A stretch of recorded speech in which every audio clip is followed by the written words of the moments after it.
त्यांचं असं म्हणणं आलं की ही दोघं राजकारण करतात. कोण राजकारण, काय संबंध आहे? आम्ही 2.5 वर्ष सत्तेत होतो. आम्ही 2.5 वर्ष सत्तेत असताना आमचं 1.5 वर्ष कोरोनामध्ये गेलं. आम्ही जिल्हा नियोजन समितीच्या कामाला कुठल्या स्टे घेतला सांगा ना मग तुम्ही. आम्ही कुठल्या विकास कामाला त्या ठिकाणी स्टे घेतला? राणा पाटील आमदार होतच ना तुळजापूरमधून. आम्ही कुठल्या विकास काम अडवले? कुठल्या जिल्हा नियोजन समितीच्या कामाला स्टे घेतला? आम्ही कधीच केलं नाही. एक घाणेरडा प्रकार तुम्हीच चालू केलाय. जिल्हा नियोजन समितीच्या कामाला स्टे घ्यायचा, पुन्हा ह्या विकास कामाला स्टे. आम्ही नाही केलेलं चालू, हे तुम्ही चालू केलेलं आहे आमचं.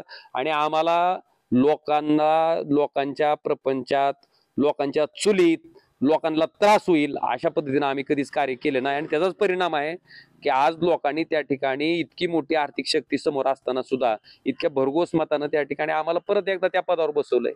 त्याच्यामुळं राजकारण कोण करतंय, खरं कोण वागतंय, खोटारडेपणा कोण करतंय, माणसाच्या बोलण्यातनं कळत असतंय, वागण्यातनं कळत असतंय. आणि जे दिसतंय ना, मी ह्याच्या पुढे अनेक उदाहरणं तुम्हाला सांगितले.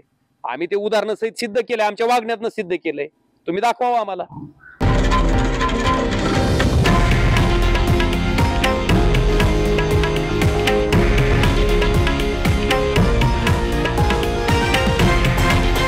हे आहे देशातील नंबर 1 न्यूज नेटवर्क आणि आपण पाहत आहात TV9 मराठी, एकमेव.